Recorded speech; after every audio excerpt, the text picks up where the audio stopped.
क्या? देखिए, यहाँ पर जानकारी मिली कि ईडी की छापामारी हुई है।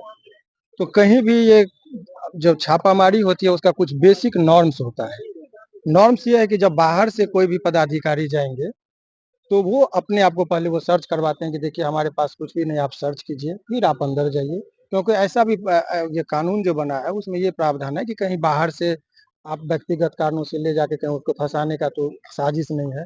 तो पहले ही गेट पर होता है कि वो चेक करके अपना वो करवाते हैं, अपना ऑफ़र करते हैं कि आपको देखना है देख लीजिए। फिर वो बाहर से जब निकलेंगे तो भी कहते हैं क्या पता आपका कोई सामान वगैरह हम नहीं लेके निकले हैं, इसीलिए उनकी चेक की जाती है। यानी कि ये पहला अधिकार होता है कि जब कभी भी आपके घर में कोई सर्च वारंट या कुछ भी लेके जाए, तो आप पहले वारंट देखते हैं और सडन होता है तो पहले आपके घर में कोई एंट्री करती है, तो आप जो भी पदाधिकारी, सक्षम पदाधिकारी होते हैं, उनको पहले आप सर्च कर लीजिए कि कहीं वो आप बाहर से ही कोई चीज़ हो प्लांटेड हो, बहुत सारी बातें होती हैं। इसीलिए वो हमारे प्रक्रियात्मक विधि जो है, उसी में इस तरह का प्रावधान है कि आपको जो भी चीज़ है वो पहले चेक होगा, नंबर 1। दूसरी बात ये नई संहिता में पहले 41 डी जो सीआरपीसी का था, उसमें एक प्रावधान है कि अनुसंधान के दौरान या गिरफ्तारी के दौरान अभियुक्त जब भी चाहे तो अपने चॉइस के अधिवक्ता से वो मिल सकते हैं। अभी तक की परंपरा भी रही है। तो अनेकों केस में हमने सीबीआई में गया है या कहीं भी छापामारी हुई है, तो हम जब अपना देते हैं आवेदन कि 41 डी के तहत हम आए हैं, जो पुरानी जो धारा थी। अब जो नई धारा का उपबंध है, भारतीय नागरिक सुरक्षा संहिता 2023 में जो 1 तारीख से जो लागू हुआ, उसके धारा 38 में स्पष्ट प्रावधान है, मैं पढ़ के सुना देता हूँ। Right of arrested person to meet an advocate of his choice during interrogation. उसमें कहता है when any person is arrested and interrogated by the police, he shall be entitled to meet an advocate of his choice during the interrogation, the note throughout the interrogation.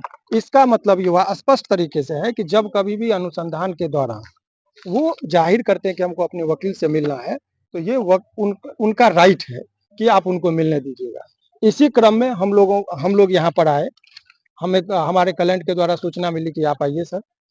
जब हम यहाँ पर आए तो उनको विधिवत जो अनुसंधान करता है उनको हमने आवेदन दिया कि आपको यदि लगता है कि आप हमको इजाज़त देंगे कि नहीं, तो इसमें उन्होंने अभी साफ इनकार कर दिया कि नहीं, इस राइट का हम पालन नहीं करते। तो ये एडवोकेट का जो राइट है, लीगल प्रैक्टिस का, ये अनुसंधान की बात नहीं है। ये जो हमारा राइट है कि आप जब कभी भी प्रोटेक्शन देते हैं अपने नागरिक को, नागरिक की सुरक्षा की बात कही जाती है, तो कहीं इधर से कहीं कोई गलत तरीके से किसी को हरास ना हो, इसीलिए कानून के नई जो बनी है 38 धारा में स्पष्ट उल्लेख है।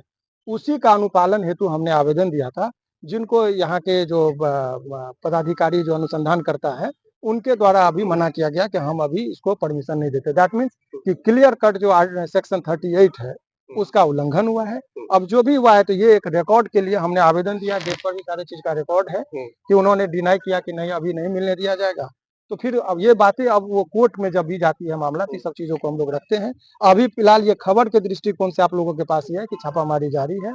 सुबह से लेकर अभी तक हमको ये देखना है कि क्लाइंट को खाने का प्रबंध हो रहा है कि नहीं, कहीं बहुत ज्यादा टॉर्चर करके कन्फेशनल स्टेटमेंट तो नहीं लिया जा रहा है, कुछ बाहर से चीजें लाकर। इसी चीज के लिए जब कभी भी छापामारी होती है तो लोग अपने एडवोकेट को उस दौरान, ये राइट है कि जब कभी भी किसी व्यक्ति को गिरफ्तार किया जाए या किसी व्यक्ति के यहाँ छापामारी हो, तो छापामारी के दौरान वो अपने जो उनके एडवोकेट होते हैं उनसे मिलने का उनको अधिकार होता है। तो इसी घटना के माध्यम से जन जागरण भी हो जाएगा, लोग समझ भी जाएंगे। और दूसरी बात ये जो अब ये राइट का वोलेशन, चूंकि ये सेक्शन नई सेक्शन बनी थी, पुराना सेक्शन 41 डी का जो था उसको हटा के अब 38 में लाया गया। तो उसके तहत यदि एक पहला केस है, तो अब हम लोग भी अब आगे जो होगा हम लोगों का। गुलाब यादव जी अंदर ही है क्या? वो तो अभी बताया गया है कि वो बाहर गए हैं, अनुसंधान के दौरान उनको कहीं लेके गया है, ऐसी खबर हम लोग अपनी आंख से देखे नहीं, लेकिन ऐसा बताया जा रहा है। तो वो कहाँ गए नहीं गए तो अनुसंधान करता बताएंगे, लेकिन छापेमारी जारी है। हाँ, अभी तक जो जानकारी, अभी तो कुछ बताया गया कि कौन है, किस तरीके से है, क्योंकि वो आपको राइट टू नो का जो है, जानने का अधिकार का भी वायलेशन होता है। तो वो सारे चीजों का हम लोग देखेंगे बाद में। अभी फिलहाल यही है कि जो हमारा जो राइट है क्लाइंट का, कि उसका देखिए फिर से आप रिपीट कर रहे हैं, उसके लॉजिक को समझिए। जब किसी भी व्यक्ति के पास कोई छापामारी होता है, क्या पता बाहर से आप बैग में ले जाके वहां पे फंसा रहे हैं, तो पहले गेट पर ही सर्च हो जाना चाहिए कि आपके साथ कुछ नहीं जा रहा है। बाहर से निकल रहे हैं, कोई क्या कोई मूल्यवान वस्तु आप उनका लेकर निकल गए और सीजर लिस्ट में उसका जिक्र नहीं कर रहे हैं। इसीलिए एडवोकेट की जरूरत होती है, और एडवोकेट का काम होता है अपने क्लाइंट का प्रोटेक्ट करना। इसीलिए धारा 38 जो जोड़ा गया है, इसके बहुत सारे लॉजिक है, इनके पर्पस को इन्फ्रेक्चस यहाँ पर किया जा रहा है, इसके लिए फिर न्यायालय में बात को देखी जाएगी। कितने बजे पड़ी